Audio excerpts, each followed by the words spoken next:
नमस्कार, मैं हूं अजय ठाकुर और आप देख रहे हैं कुल्लू अपडेट। हिमाचल प्रदेश में जो है विधानसभा चुनाव की सरगर्मियां तेज है और जो चुनावी जो पार्टियां हैं, राजनीतिक पार्टियां, भाजपा हो, कांग्रेस हो, आम आदमी पार्टी लगातार जो है जनसंपर्क अभियान चलाए हुए और आम आदमी पार्टी हो, भाजपा हो, कांग्रेस हो, इनके जो बड़े बड़े नेता है चुनावी रैलियां कर रहे हैं, उसमें चाहे पीएम नरेंद्र मोदी हो, प्रियंका गांधी हो, अरविंद केजरीवाल जी हो, भगवंत मान जी हो, इस तरह से जो तीनों पार्टियों के जो स्टार प्रचारक है चुनावी दंगल में कूद गए हैं। इस वक्त हमारे साथ मनाली विधानसभा क्षेत्र से आम आदमी पार्टी के प्रत्याशी अनुराग प्रार्थी जी मौजूद हैं। अनुराग प्रार्थी जी, सबसे पहले तो कुल्लू अपडेट में आपका हार्दिक स्वागत और अभिनंदन है। धन्यवाद जी। प्रार्थी जी, बात करें मनाली विधानसभा क्षेत्र से आप चुनाव लड़ रहे हैं और जनता के बीच में आप जा रहे हैं, क्या कुछ माहौल जनता के बीच में आम आदमी पार्टी के लिए है? जी देखिए, जहाँ भी हम जा रहे हैं पूरे मनाली विधानसभा क्षेत्र में अब तक हम लगभग जो है अपनी 40 पंचायतों में जा चुके हैं और जहाँ भी हम गए तो वहाँ पर जनता एक बदलाव के मूड में है जी। वो एक नयापन देखना चाहती है और नए सिरे से जो है यहाँ राजनीति का जो है आने वाले समय में जो है एक केंद्र बिंदु होगा और जो है ये पुरानी प्रथा है, पुरातन जो प्रथा है बारी बारी की, ये ख़त्म होने वाली है क्योंकि इनके नेताओं ने एक भ्रष्टाचार को बहुत ही मतलब कि अब पानी जो है सर से ऊपर निकल चुका है। तो यहाँ की जनता बिल्कुल चुपचाप देख रही है और हमें भरपूर समर्थन दे रही है और हम पूरे उत्साहित हैं और हम जो है इस विधानसभा सीट को जो है अच्छे मार्जिन से जीतेंगे। जी, आपने जीतने की बात कही, वहीं अगर मैं 15 साल से मनाली विधानसभा क्षेत्र से गोविंद सिंह ठाकुर जी विधायक है और पूर्व की सरकार में वो मंत्री भी रहे, क्या लगता है आपको जिस तरह से जो भाजपा के द्वारा और खुद मंत्री जो सभाओं में जाकर जनता के बीच में कह रहे हैं कि आप मुझे फिर से मंत्री बनाइए, मुझे फिर से चुनिए, मैं फिर से मंत्री बनूंगा और जो बचे हुए सारे काम हैं वो करूंगा? जी ऐसा है, 5 सालों में तो उन्होंने कुछ किया नहीं। पिछली जितनी भी घोषणाएं थी, आप जितनी भी घोषणाएं देखिए, चाहे वो मनाली बस अड्डे की थी, चाहे वो नदी के तटीकरण की थी, चाहे तो वो टूरिज़्म को बढ़ावा देने की बात थी। आज एक मज़ेदार बात है कि एक जाना बिजली महादेव रोड है जी, जो हर बार जो है हर बार एक मुद्दा बनता है टूरिज्म पॉइंट ऑफ व्यू से कि इसको जो है पर्यटन की दृष्टि से विकसित किया जाएगा। हर बार मुद्दा होता है और जब कभी कांग्रेस वाले मुद्दे बनाते हैं, कभी बीजेपी मुद्दा बनाती है और कांग्रेस और बीजेपी तो दो है ही है, लेकिन यहाँ दो ही परिवार है जो 45 वर्षों से इस मुद्दे को बार बार करती है। तो हम जो है अगली बार जो है जाना बिजली महादेव रोड निकालेंगे। लेकिन सन 65 में जो है ये रोड निकला है, ये स्वर्गीय लालचंद प्रार्थी जी ने इस रोड को निकाला था, लेकिन इसकी हालत सन 65 में भी वही थी, शायद 65 में अच्छी होती, आज की हालात तो उसके बहुत बुरे हो चुके हैं। तो आप बताइए कि गोविंद ठाकुर जी ने कहाँ काम किया और इस क्षेत्र की जनता को उन्होंने किस तरह से है सेटिस्फाइड किया।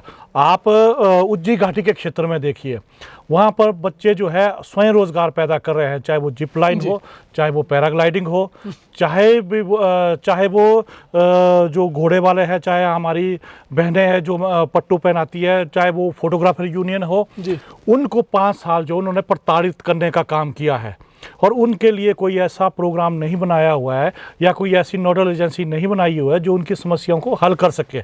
एक तो वो खुद रोजगार पैदा कर रहे हैं, लेकिन दूसरी तरफ जो उनको प्रताड़ित किया मंत्री जी ने और एक बार तो उन्होंने बहुत बुरी तरह धमकाया भी था। और दूसरी तरफ कांग्रेस, उन्होंने 5 साल मंत्री जी के खिलाफ कुछ नहीं बोला, कुछ भी एक शब्द उन्होंने अपने मुंह से नहीं निकाला। मनाली विधानसभा क्षेत्र से कांग्रेस पार्टी ने भुवनेश्वर गौड़ को टिकट दिया है और आपके पुराने साथी भी रहे हैं। वो जनता के बीच में जनसंपर्क अभियान में जब जा रहे हैं, उनकी ओर से कांग्रेस पार्टी की ओर से जो है 10 गारंटियां दी गई हैं। प्रमुख तौर पे वो जब जनसभा में जा रहे हैं, जनता के बीच जा रहे हैं, उनकी ओर से महिलाओं के लिए एक बात कही जा रही है कि हर महिला को जो है 1500 रुपये दिए जाएंगे कांग्रेस पार्टी की जब सरकार आएगी। क्या कहना चाहेंगे? जो मैं ये कहना चाहूँगा भुवनेश्वर गौड़ जी, जो आपने अभी 2 दिन पहले जो है आनंद शर्मा जी को बुलाया था, उनकी 2 दिन पहले शिमला में क्या स्टेटमेंट थी कि 1500 रुपये तो देंगे, लेकिन मुझे नहीं पता कहाँ से देंगे। इनके बड़े नेताओं को ये पता नहीं है कि 1500 रुपये देंगे कहाँ से, तो ये कैसे आगे इस गारंटी को बांट रहे हैं। तो अब जो 1000 रुपये की गारंटी है, और कितने स्टेटों में जहां कांग्रेस की सरकार है, कितने स्टेटों में ऐसी गारंटियां जो है आपने लागू की हुई है। आम आदमी पार्टी की सरकार ने दिल्ली में भी की है, और आम आदमी की पार्टी की सरकार ने अब पंजाब में भी लागू की हुई है।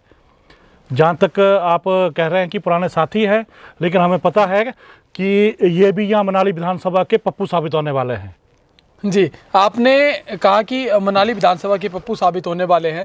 अगर मैं जनता के जो मुद्दों की बात करूं, आप कांग्रेस पार्टी में भी रहे और अब आप आम आदमी पार्टी में हैं, जनता के बीच में आप जा रहे हैं, क्या कुछ लगता है आपको मनाली विधानसभा क्षेत्र में कौन से ऐसे मुख्य मुद्दे हैं जिससे कि मनाली की जनता के जीवन में बदलाव आ सकता है?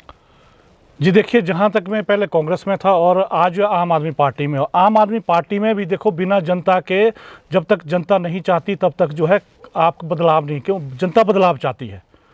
आप कोई एक समय था जब ईमानदारी की राजनीति होती थी, लेकिन आज जो है इनकी ठेकेदारी की राजनीति है।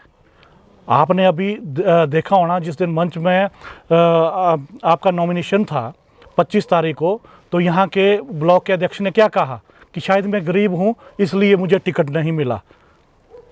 तो आप बताइए कि आप किस तरह से जो है आप यहाँ पर विकास लाओगे या आगे काम करोगे। और जहाँ तक मेरे आम आदमी पार्टी में जाने का प्रश्न है, तो ये देखिए, ये जनता, ये सब लोग का भाई बंधु सब साथ में है, और भी बहुत से लोग जो है प्रचार में जुटे हुए हैं।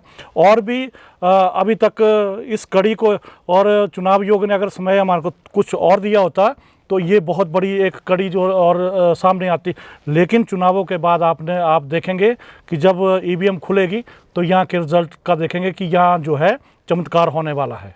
जी, तो ये थे हमारे साथ आम आदमी पार्टी के मनाली विधानसभा से प्रत्याशी अनुराग प्रार्थी जी, जिन्होंने कहीं ना कहीं मंत्री गोविंद सिंह ठाकुर और कांग्रेस के जो प्रत्याशी हैं और भाजपा के प्रत्याशी गोविंद सिंह ठाकुर जी को दोनों पर कहीं ना कहीं तीखा हमला किया और कहा कि दोनों जो कहीं ना कहीं मनाली विधानसभा क्षेत्र का विकास करवाने में नाकामयाब रहे। साथ ही उनका कहना है कि जब 8 दिसंबर को चुनावी नतीजे आएंगे, कहीं ना कहीं एक चमत्कारिक नतीजे देखने को मिलेंगे।